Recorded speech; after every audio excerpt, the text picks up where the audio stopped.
Oh, salam alaikum, bonjour. Good morning. Good morning. Avec Frenchy accent. The Frenchy accent. Good morning. Good morning. Comment ça va? Alors, aujourd'hui, c'est une vidéo questionnement. Pourquoi? Je vais l'intituler, d'ailleurs, avant de commencer à déblatérer, je vais l'intituler Pourquoi? Là, la censure bat son plein. On tourne à plein tube là, niveau censure et au niveau enfin, je sais pas si c'est des signalements ou j'en sais rien, mais en tout cas, dès qu'on parle de certains sujets qui sont bien plus anodins que d'autres, dans l'absolu, eh bien, on a ce genre, parce qu'à force maintenant, avec l'expérience de YouTube, je commence à un peu comprendre pourquoi certains sujets de vidéos sont susceptibles d'attirer les foudres des gens, de beaucoup de gens, et la censure, les comptes qui sont bizarres, le téléchargement des vidéos qui est bizarre. Enfin, je comprends pas. Et notamment le sujet qui concerne la maghrébine, le féminisme et toutes les extensions, les beurrés et les beurrettes. Pourquoi? J'aimerais bien savoir pourquoi. Il n'y a pas plus grave comme sujet à censurer. Pourquoi ce sujet-là est épineux?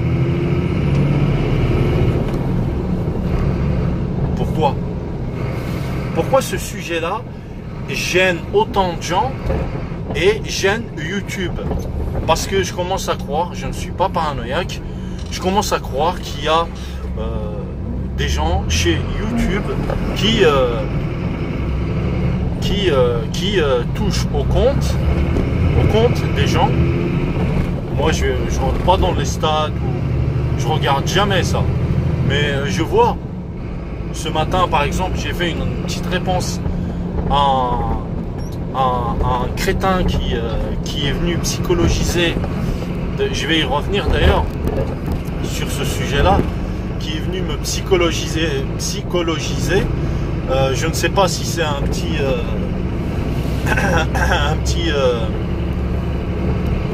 français encore complexé, ou c'est un bougnoul qui a adopté l'attitude à néocoloniser, quoi. Je ne sais pas. Ou soit c'est une petite française qui a mal aux fesses, ou un petit français qui a mal aux fesses, parce que on parle de certains sujets, ou une petite beurrette ou un petit beurret qui a mal aux fesses, qui ont mal aux fesses, parce qu'on parle de certaines choses. On y reviendra. Mais concernant YouTube, je me pose cette question. Pourquoi ce sujet-là est tabou? Pourquoi il gêne autant les gens? Parce que c'est la vérité. Je sais pas. Je sais pas, parce que dans ce monde de tordus, il n'y a que la vérité qui blesse. Il n'y a que la vérité qui fait autant réagir et qui fait bouger les baltringues et les crapules qui sont là, qui veulent museler ou qui veulent... Moi, par exemple, dans une vidéo, je dis que ceux qui parlent d'islam, il faut leur claquer les dents. Mais pas en signalant, pas en strikant leur chaîne ou leur vidéo. Non, en répondant. En On peut être agressif, on peut être ce qu'on veut, après chacun sa façon de faire, mais je ne parle pas de signalement ni de striking. Parce que ça, c'est des méthodes de lâche. Ça, c'est des méthodes de lâche. Il faut répondre. Il faut répondre. Et si jamais on se croise dans la réalité, là, on va.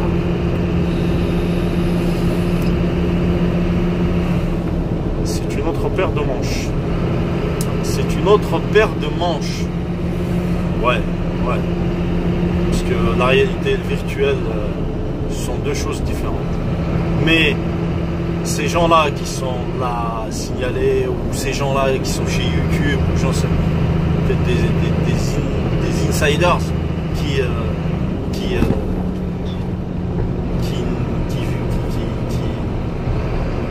profitent de leur pouvoir pour museler les gens, pour trafiquer les comptes des gens, pour empêcher les gens de s'exprimer en se basant sur leurs idées et non sur la charte de YouTube. En principe, on a le droit de s'exprimer. On a le droit de s'exprimer. Mais à partir du moment où tu robotises le signalement, bon, finalement tout ça, ça ressemble, c'est à l'image de notre monde actuel, de notre réalité. C'est à l'image, c'est la médiocrité poussée à son paroxysme. Et ça donne ça. Ça donne... Enfin bref.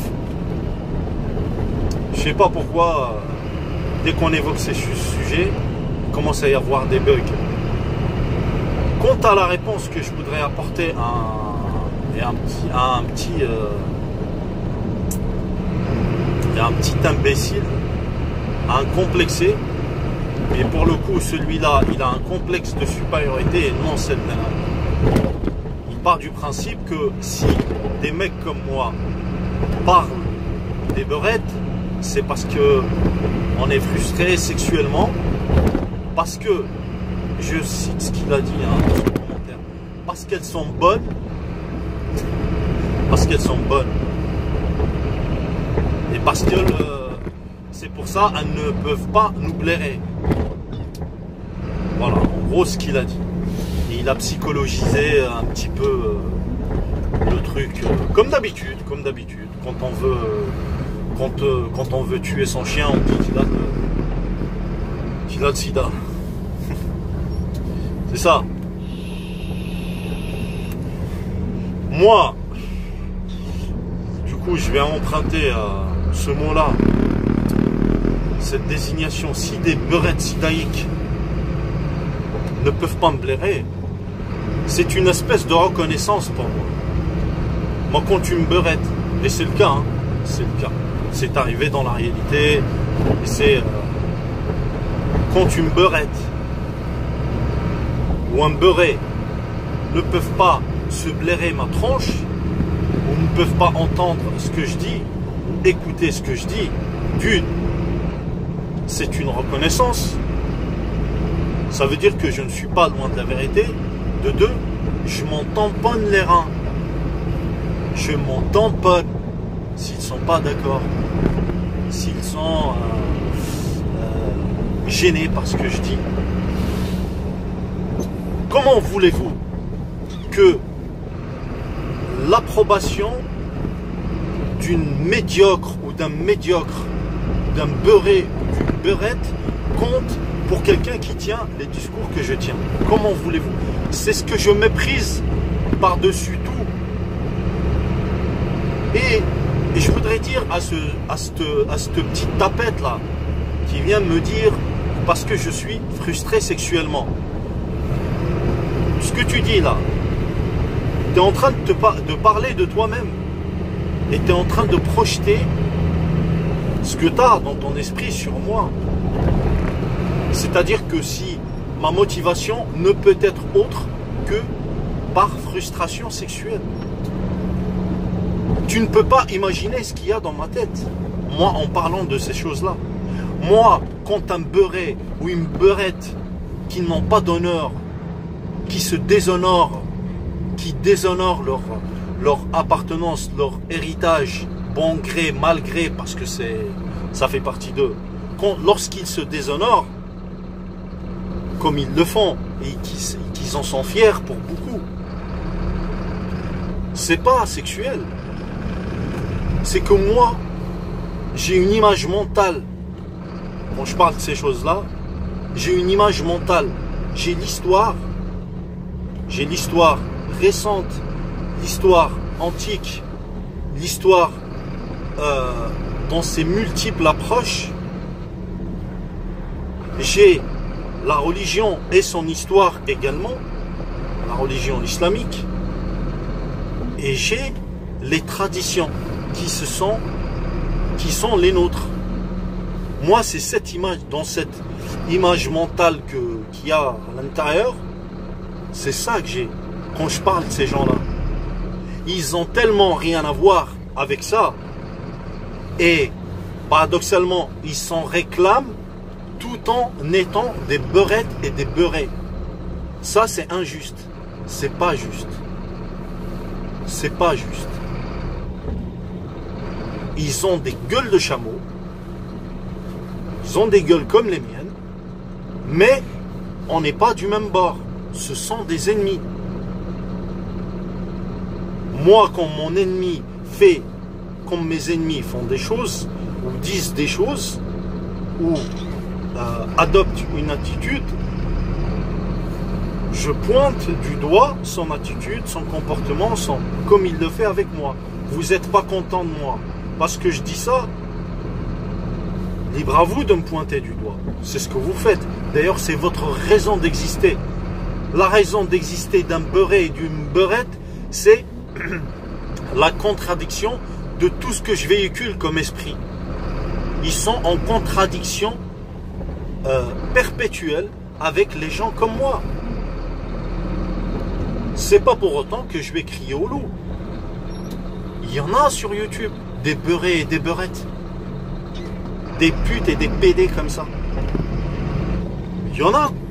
Est-ce que je vais les signaler ou je vais poser des commentaires psychologisants de merde?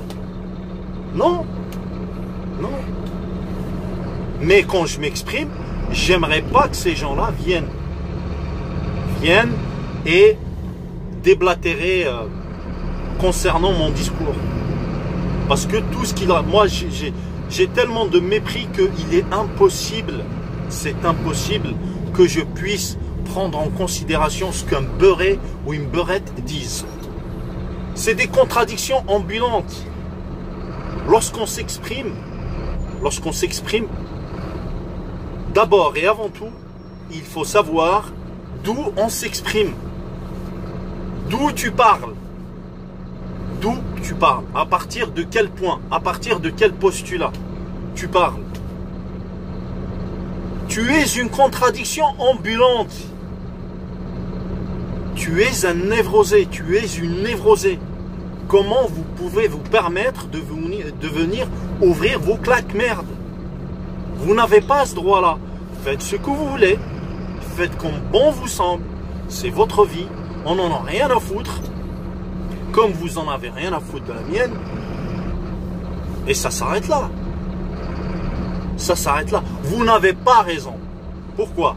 Moi, quand je juge quelqu'un, je le juge à la qualité de ses ennemis. Allons regarder ce que les identitaires ou les occidentalistes forcenés pensent des gens comme vous. Ça s'arrête là pour moi. Moi, je vais voir ces gens-là, ce qu'ils pensent des beurrés et des beurrettes, et puis c'est tout. Quant aux autres, les gauchistes, toutes sortes de gauchistes, qui ne sont pas des beurrés et des beurrettes, c'est-à-dire avec des gueules de chameau, mais qui sont là à vouloir prendre les patins des beurrés et des beurrettes, arrêtez de nous montrer vos névroses, de vos complexes de supériorité. Arrêtez cette tutelle cette tutelle culturelle, cette tutelle... Je ne pense pas que vous avez le niveau, généralement, pour comprendre ces choses-là. Vous n'avez pas assez de profondeur. Mais ce que vous faites là, c'est un complexe de supériorité inconscient. Généralement, on le trouve chez les gauchistes. C'est-à-dire, si la Aziza veut jouer sa pute de l'air, t'as le gauchiste ou la gauchiste qui sont derrière. Oui, super, lâche pas l'affaire. On est là. T'as bien raison. Tu es une femme libre. Blablabla. Bla bla. Vous voyez le discours qu'on connaît tous. Mais libre de quoi? Pourquoi? Libre de quoi? Pourquoi? Dans quel but?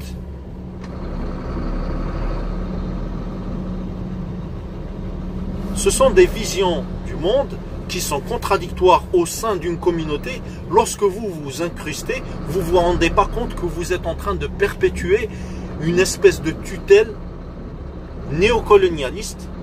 Et je suis pas dans la planiche des indigènes de la République, mais parce que je suis un anti-indigène de la République viscéral, parce que ces gens-là, pareil, ce sont des socialistes, c'est des mentalités de socialistes, c'est des mentalités de bolcheviques, c'est des mentalités de merde.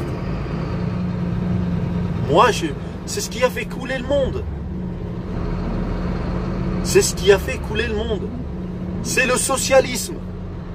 Et ces gens-là sont des socialistes. Moi, je déteste le socialisme. Je le connais assez pour le haïr même. J'ai de la haine envers le socialisme et les socialistes et toutes les sous-couches et toutes les interstices et tout ce que véhicule le socialisme, je le déteste. Et j'arrive à le repérer chez les gens. Pourquoi? Parce que j'ai essayé de comprendre cette merde. Moi, quand des gens comme ça viennent me prendre la tête en me disant que je dis ça parce que je suis frustré sexuellement, qu'est-ce que vous en savez? Mais qu'est-ce que vous en savez de ce qui se passe dans ma vie sexuelle? Je vous garantis que ça n'a rien à voir. Ça n'a absolument rien à voir avec le côté sexuel de la chose. Rien à voir. Par contre, il y a des dimensions auxquelles vous n'aurez jamais accès. C'est-à-dire les dimensions historiques, culturelles, religieuses, héréditaires. Ça, c'est des choses que vous ne pourrez pas comprendre. Vous êtes des putains de cochons. Vous êtes des putains de porcs. Vos vies, allez-y, vos vies fonctionnent selon certaines normes qui sont faites pour vous. Pourquoi vous venez vouloir les plaquer sur nous autres qui sont différents? Je comprends pas. Je comprends pas. C'est une tutelle coloniale qui se perpétue dans les esprits, les petits esprits là qui sont sur YouTube. Il y en a un faux compte, il s'appelle Le Libertaire. Le libertaire de quoi? Le libertaire de quoi? Tu es libre de quoi? Tu es esclave de tes propres pulsions. Tu es esclave de tes propres lubies. Si tu es malin, va jusqu'au bout de la logique. Libère-toi entièrement. Tire-toi une balle. Libère-toi de la vie. Si tu es réellement un libertaire. Allons jusqu'au bout de la logique. Soyons cohérents. Soyons logiques. Vous aimez bien la logique. Alors que c'est un concept qui vous échappe totalement. Libertaire, t'es libre de quoi? Je comprends pas. Tu ne peux pas être libre. Dans ce monde-là, le concept de la liberté, c'est quelque chose qui vous échappera toujours. Vous êtes libre selon une certaine vision du monde. Un beurré et une beurette, ils sont libres de quoi? Lorsqu'ils se réclament être libres. Libres de quoi? De quelle liberté ils se réclament? On est tous libres. On est tous libres. Je suis libre de m'exprimer. Mais est-ce que je suis libre d'autre chose? Non. Comme toi, tu ne seras jamais libre de ta dégénérescence. Tu es l'esclave de ta dégénérescence. Tu n'es pas libre de faire absolument tout ce que tu veux. Tu es libre de quoi? Tu es libre que dans un sens. Ta liberté, elle est conditionnée, elle est orientée. Ne viens pas me parler de liberté, il n'y a pas de liberté. Quand tu me dis aussi qu'il n'y a que Allah qui juge en gros, je ne sais même pas si tu es musulman. Je ne sais même pas. Tu n'es pas musulman, je pense pas. Ça, c'est ce que tout le monde prétend. Non. Bah non. Quand vous dites qu'il n'y a que Allah qui juge. Non, c'est pas vrai. C'est pas vrai. Les humains, la société, elle est faite pour s'auto-juger. Pour se juger elle-même.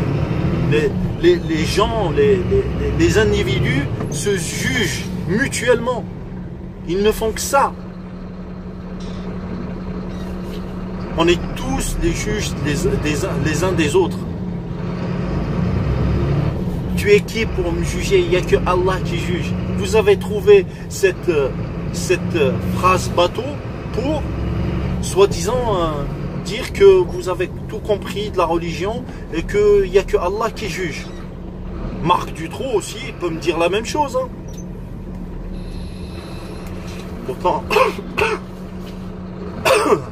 Pourtant, je suis sûr que Marc Dutroux, pour vous, c'est un être monstrueux. N'est-ce pas? C'est un être ignoble. C'est l'ignominie sur pattes. N'est-ce pas? Pourtant, il est, selon votre logique, tout à fait légitime qu'ils disent il n'y a que Allah qui juge. J'enlève des gosses, je les emprisonne, je les viole, je les vends à l'élite belge, à l'élite française, à l'élite européenne, et il n'y a que Allah qui juge. Il a ce droit-là, selon votre propre logique. N'est-ce pas? Arrêtez donc de dire il n'y a que Allah qui juge. Dans un certain sens, Allah, il juge les cœurs, puisqu'il n'y a que Allah qui sait ce qu'il y a dans les cœurs, et le jour du jugement, il n'y a que lui qui juge. Mais en attendant, ici-bas, on se juge mutuellement. On se juge mutuellement. Dans toutes les cultures, dans toutes les religions, dans toutes les contrées, dans toutes les époques. À partir du moment où le coup de clairon n'est pas entendu, on se juge les uns les autres. C'est comme ça. Il n'y a que Allah qui juge. Moi, quand je vois une beurette qui a toutes les caractéristiques d'une semi-péripatéticienne, je ne vais pas me dire non, il n'y a que Allah qui juge. C'est une pute.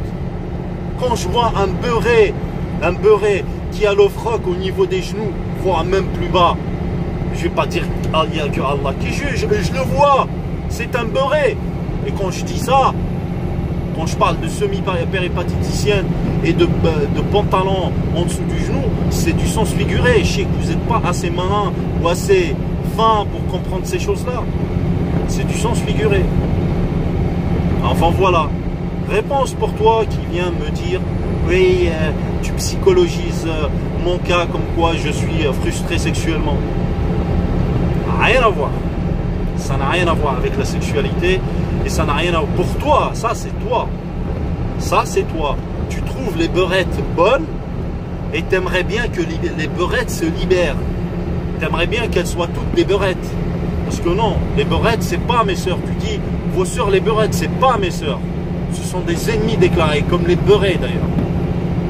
Mes frères et sœurs, les frères et sœurs maghrébins et maghrébines, on se reconnaît entre nous. On se reconnaît. On peut ne pas être d'accord, tout ce qu'on veut, mais on se reconnaît entre nous. Mais une beurette et un beurré, ce sont des ennemis déclarés. Ils sont autant des ennemis que le diable lui-même. Voilà. Moi, c'est comme ça dans ma tête. Quand on a affaire à eux, on sait ce que ça vaut. Quelqu'un qui n'a pas d'honneur, quelqu'un qui est déshonoré, c'est quelqu'un qui, pour moi, je le déshumanise. Quelqu'un qui n'a pas d'honneur, pour moi, c'est pas un être humain. Ce n'est pas un être humain. Parce que cette notion, on vit dans un monde où cette notion, elle est quasiment étrange. Elle est quasiment, c'est étrange dans la bouche de quelqu'un. L'honneur, avoir de l'honneur. Avoir de l'honneur, c'est des gens totalement déshonorés. Et moi, les gens déshonorés, c'est pas des êtres humains. Pour moi, je les déshumanise. Moi, je vois une beurette ou un beurret crevé devant moi, je vous jure, ça ne ferait ni chaud ni froid. Peut-être que le côté humain, le côté, mon humanité, elle sera choquée, mais je serai physiquement atteint, je serai sous le choc, c'est sûr, si je le vois se faire écraser par un 44 tonnes, mais pour le reste, j'en ai rien à foutre. Mes viscères, ils vont réagir à ça parce que on n'est pas programmé à voir la mort ou à s'entretuer ou à côtoyer la mort de cette manière-là. Mais autrement, ça me ferait ni chaud ni froid de voir une beurette écrasée par un 44 tonnes et un beurret. Moi, j'en suis là. Ça vous choque? C'est bien, c'est le but. Pour que vous compreniez que on joue pas dans la même ligue. Vous et votre interprétation du monde, moi je joue dans une autre ligue. Donc, quand je parle de ces choses-là, je ne suis pas motivé par l'aspect sexuel. Ça, c'est vous, ça. C'est vous. C'est vous. Vous vivez dans votre bêtise et vous la projetez sur les autres. Non, non, on n'est pas tous comme ça. On n'est pas tous comme ça. Voilà, voilà. Bon, je pense que ça a été une vidéo assez longue, 27 minutes. Je sais pas si c'est exhaustif, mais je pense que je me suis assez exprimé pour que ce soit relativement clair. Sur ce, pour les amis, je vous souhaite bonne journée. Pour les amis, quand je dis les amis, c'est-à-dire on peut être d'accord ou pas, mais à partir du moment où il y a un rapport cordial. Pour les autres, allez vous faire foutre. Ciao.